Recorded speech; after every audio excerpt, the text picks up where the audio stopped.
Show a speak and spell to a group of 80s kids and it's guaranteed within 30 seconds someone's gonna say, I heard there's a secret button combo that unlocks swear words. Or, if you type a bunch of bad words, it eventually scolds you. I've done it. Cool stories, bro, but also bullshit.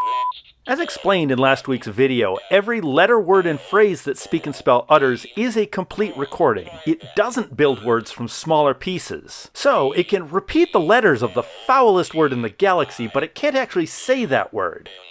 That is incorrect. We know this with absolute certainty, as for the sake of emulation, the ROM has been dumped and picked through byte by byte. Other speech synthesizers of the time sounded even worse, but they did have an extensible vocabulary, and people might be confusing the two.